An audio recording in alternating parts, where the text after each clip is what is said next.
Kitab 2 Raja-Raja.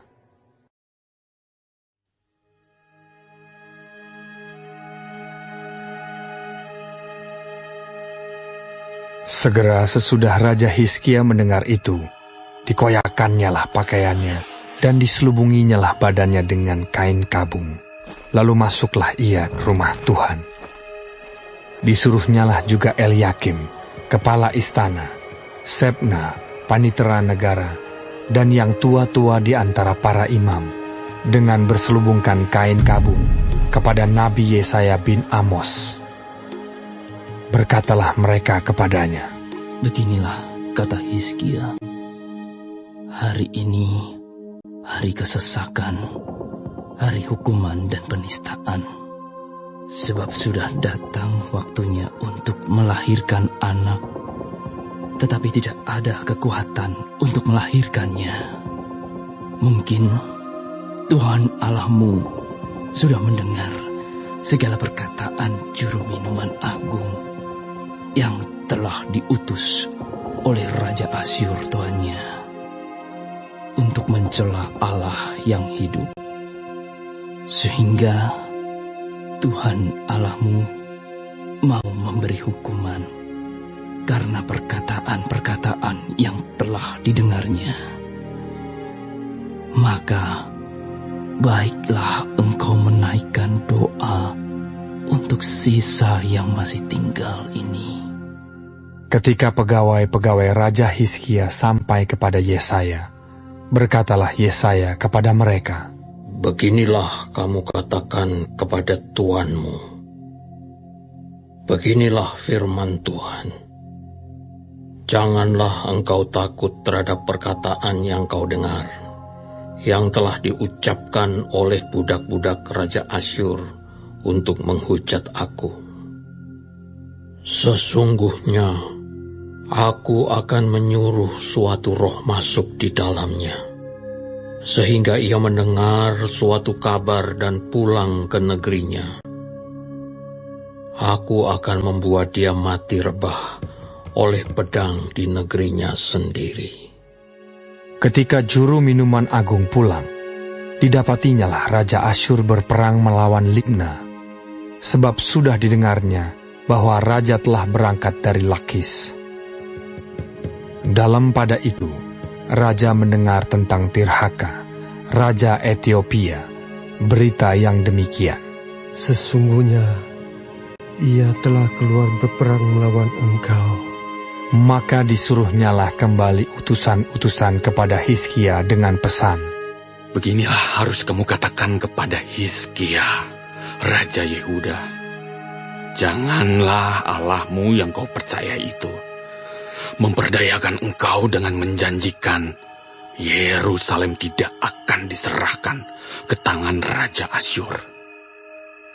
Sesungguhnya engkau ini telah mendengar tentang yang dilakukan Raja-Raja Asyur kepada segala negeri, yakni bahwa mereka telah menumpasnya. Masakan engkau ini akan dilepaskan? Sudahkah para Allah dari bangsa-bangsa yang telah dimusnahkan oleh nenek moyangku dapat melepaskan mereka, yakni Kusan, Haran, Rezef, dan Bani Eden yang ditelasar? Di manakah raja negeri Hamat dan Arpad, raja kota Sefarwaim, raja negeri Hena dan Iwa?" Hizkia menerima surat itu dari tangan para utusan, lalu membacanya. Kemudian pergilah ia ke rumah Tuhan dan membentangkan surat itu di hadapan Tuhan. Hizkia berdoa di hadapan Tuhan dengan berkata, "Ya Tuhan Allah Israel, yang bertata di atas kerubi, hanya Engkau sendirilah Allah segala kerajaan di bumi. Engkaulah yang menjadikan langit dan bumi. Senengkanlah telingamu ya Tuhan, dan dengarlah. Bukalah matamu ya Tuhan, dan lihatlah. dengarlah perkataan Sanherib yang telah dikirimnya untuk mengaitkan Allah yang hidup. Ya Tuhan, memang raja-raja Asyur telah memusnahkan bangsa-bangsa dan negeri-negeri mereka, dan menaruh para allah mereka ke dalam api, sebab mereka bukanlah Allah.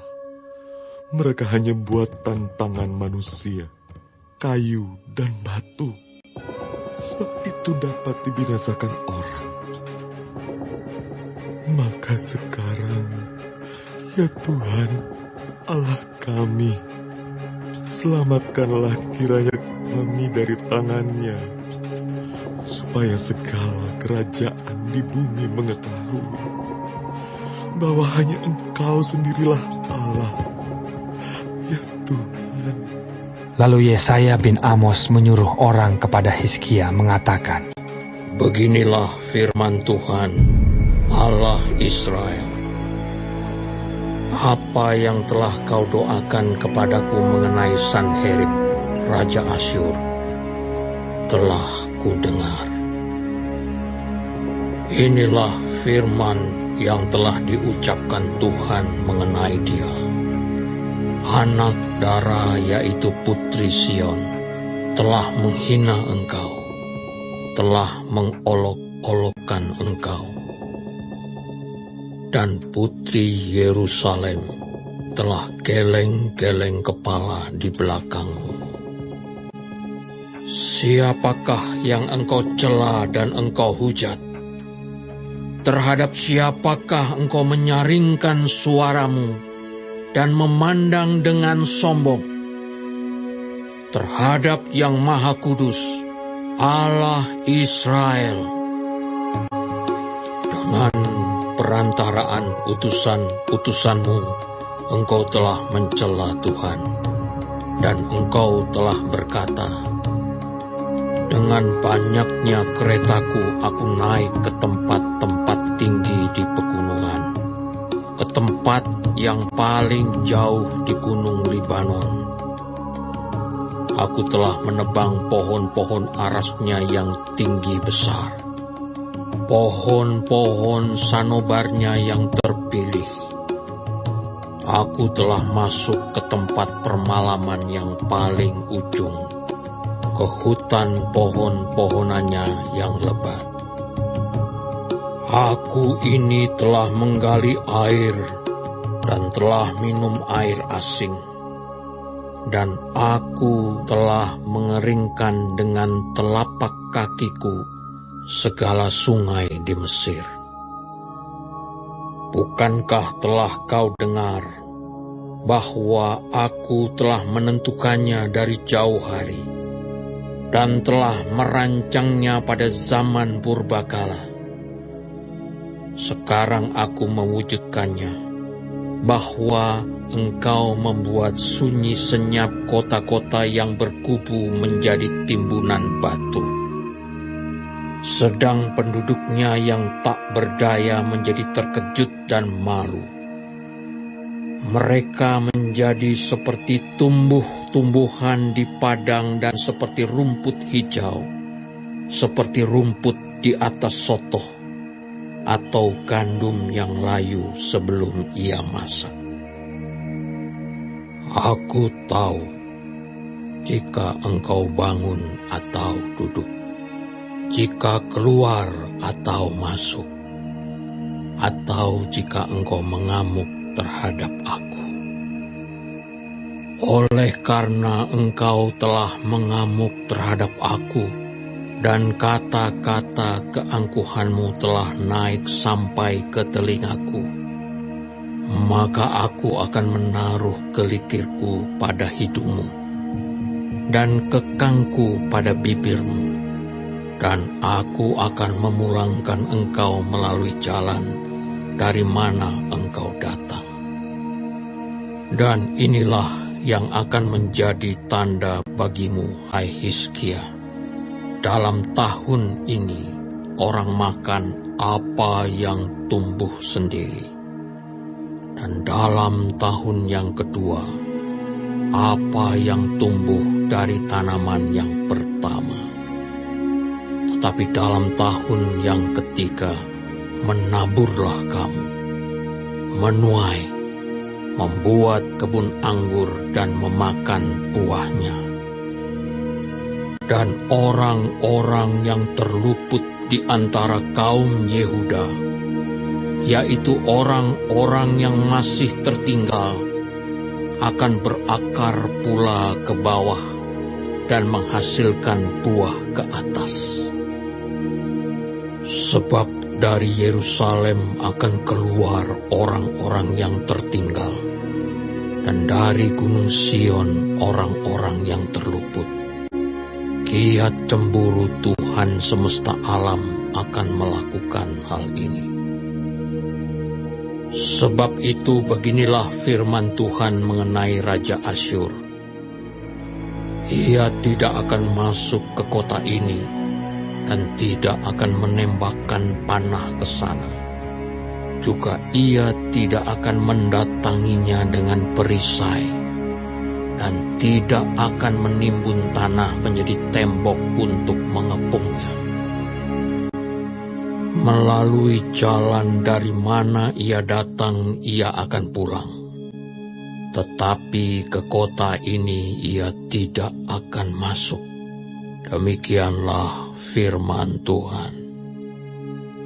Dan aku akan memagari kota ini untuk menyelamatkannya.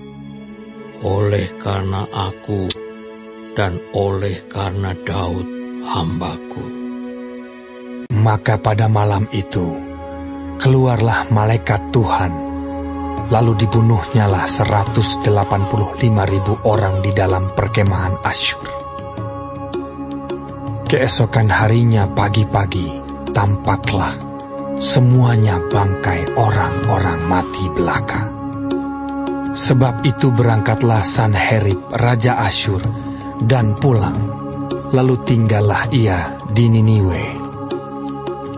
Pada suatu kali ketika ia sujud menyembah di dalam kuil Nisroh, Allahnya, maka Adramelech dan Sarezer anak-anaknya membunuh dia dengan pedang. Dan mereka meloloskan diri ke tanah Ararat. Kemudian Esarhadon anaknya menjadi raja menggantikan dia.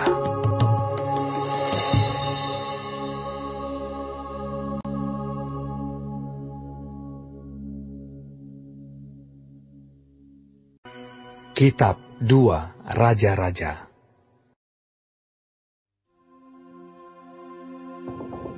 Pada hari-hari itu, Hizkia jatuh sakit dan hampir mati. Lalu datanglah Nabi Yesaya bin Amos dan berkata kepadanya, Beginilah firman Tuhan. Sampaikanlah pesan terakhir kepada keluargamu, sebab engkau akan mati, tidak akan sembuh lagi. Lalu Hizkia memalingkan mukanya ke arah dinding, dan ia berdoa kepada Tuhan. Tuhan, ingatlah kiranya bahwa aku telah hidup di hadapan-Mu dengan setia dan dengan tulus hati, dan bahwa aku telah melakukan apa yang baik di mata-Mu. Kemudian menangislah Hizkia dengan sangat. Tetapi Yesaya belum lagi keluar dari pelataran tengah. Tiba-tiba datanglah firman Tuhan kepadanya. Baliklah dan katakanlah kepada Hizkia, raja umatku. Beginilah firman Tuhan, Allah Daud, bapa leluhurmu. Telah kudengar doamu dan telah kulihat air matamu. Sesungguhnya aku akan menyembuhkan engkau. Pada hari yang ketiga, engkau akan pergi ke rumah Tuhan. Aku akan memperpanjang hidupmu 15 tahun lagi. dan aku akan melepaskan engkau dan kota ini dari tangan Raja Asyur. Aku akan memagari kota ini oleh karena aku dan oleh karena Daud hambaku. Kemudian berkatalah Yesaya, ambillah sebuah kue ara. lalu orang mengambilnya dan ditaruh pada barah itu, maka sembuhlah ia. Sebelum itu, Hizkia telah berkata kepada Yesaya, apakah yang akan menjadi tanda bahwa Tuhan akan menyembuhkan aku, dan bahwa aku akan pergi ke rumah Tuhan pada hari yang ketiga? Yesaya menjawab, inilah yang akan menjadi tanda bagimu dari Tuhan, bahwa Tuhan akan melakukan apa yang telah dijanjikannya. Akan majukah bayang-bayang itu 10 tapak, atau akan mundur 10 tapak? Hizkia berkata, itu perkara ringan bagi bayang-bayang itu untuk memanjang 10 tapak. Sebaliknya, biarlah bayang-bayang itu mundur ke belakang 10 tapak. Lalu berserulah Nabi Yesaya kepada Tuhan. Maka dibuatnyalah bayang-bayang itu mundur ke belakang 10 tapak. Yang sudah dijalani bayang-bayang itu pada penunjuk matahari buatan Ahaz.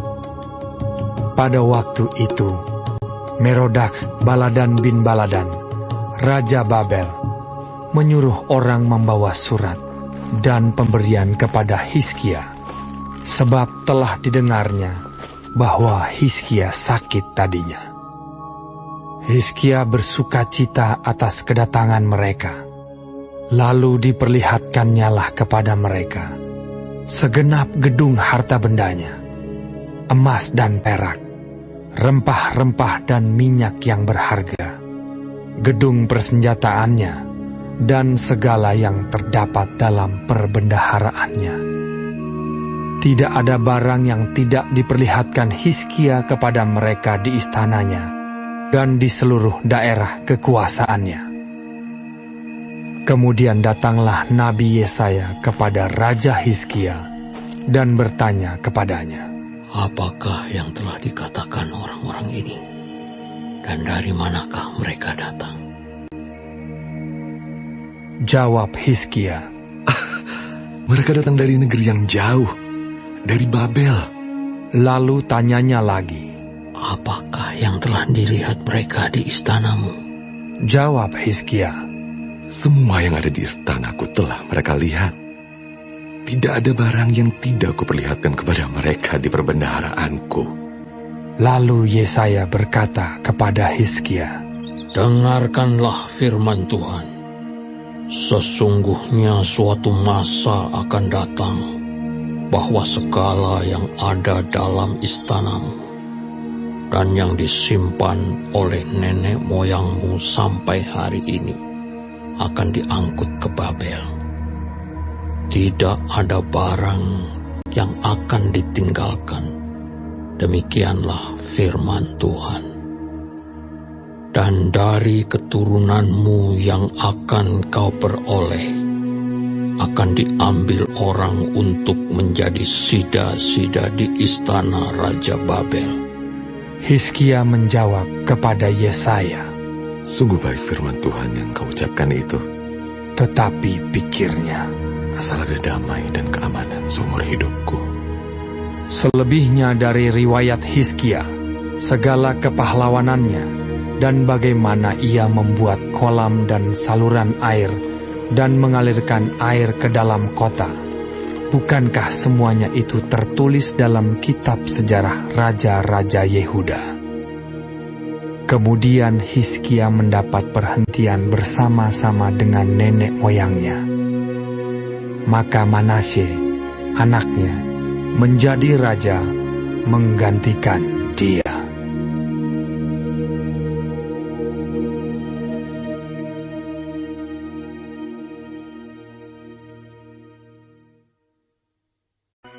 Kitab 2 Raja-Raja. Manasye berumur 12 tahun pada waktu ia menjadi raja, dan 55 tahun lamanya ia memerintah di Yerusalem. Nama ibunya ialah Hefzibah. Ia melakukan apa yang jahat di mata Tuhan, sesuai dengan perbuatan keji bangsa-bangsa yang telah dihalau Tuhan dari depan orang Israel. Ia mendirikan kembali bukit-bukit pengorbanan yang telah dimusnahkan oleh Hizkia ayahnya. Ia membangun mesbah-mesbah untuk Baal, membuat patung Asyera seperti yang dilakukan Ahab, raja Israel, dan sujud menyembah kepada segenap tentara langit dan beribadah kepadanya. Ia mendirikan mesbah-mesbah di rumah Tuhan, walaupun sehubungan dengan rumah itu, Tuhan telah berfirman, Di Yerusalem, aku akan menaruh namaku. Dan ia mendirikan juga mesbah-mesbah bagi segenap tentara langit di kedua pelataran rumah Tuhan. Bahkan, ia mempersembahkan anaknya sebagai korban dalam api, melakukan ramal dan telaah, dan menghubungi para pemanggil arwah dan para pemanggil roh peramal. Ia melakukan banyak yang jahat di mata Tuhan, sehingga ia menimbulkan sakit hatinya. Ia menaruh juga patung Asyera yang telah dibuatnya dalam rumah. Walaupun sehubungan dengan rumah itu, Tuhan telah berfirman kepada Daud dan kepada Salomo anaknya, Dalam rumah ini dan di Yerusalem, yang telah kupilih dari antara segala suku Israel, aku akan menaruh namaku untuk selama-lamanya.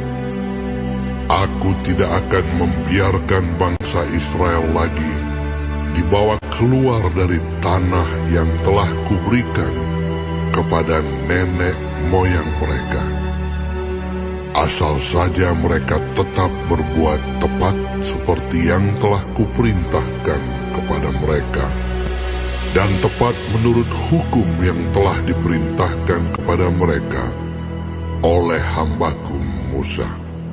Tetapi mereka tidak mau mendengarkan, dan Manasye menyesatkan mereka, sehingga mereka melakukan yang jahat lebih daripada bangsa-bangsa yang telah dipunahkan Tuhan dari hadapan orang Israel. Kemudian berfirmanlah Tuhan dengan perantaraan para hambanya, yakni para nabi.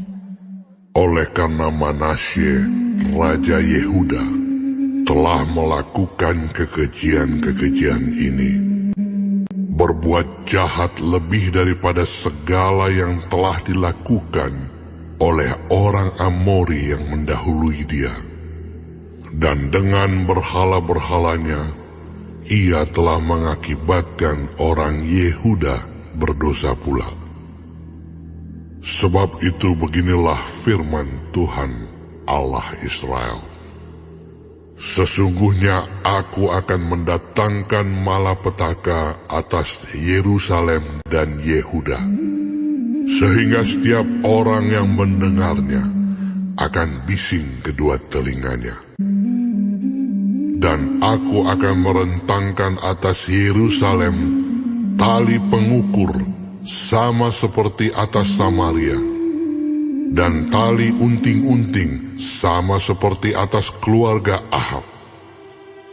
Dan aku akan menghapuskan Yerusalem seperti orang menghapus pinggan, yakni habis dihapus, dibalikkan pula menungging. Aku akan membuangkan sisa milik pusakaku, dan akan menyerahkan mereka ke dalam tangan musuh-musuh mereka, sehingga mereka menjadi jarahan dan menjadi rampasan bagi semua musuh mereka. Oleh karena mereka telah melakukan apa yang jahat di mataku, dan dengan demikian mereka menimbulkan sakit hatiku, mulai dari hari nenek moyang mereka keluar dari Mesir sampai hari ini. Lagi pula, Manasye mencurahkan darah orang yang tidak bersalah sedemikian banyak, hingga dipenuhinya Yerusalem dari ujung ke ujung, belum termasuk dosa-dosanya yang mengakibatkan orang Yehuda berdosa pula, dengan berbuat apa yang jahat di mata Tuhan.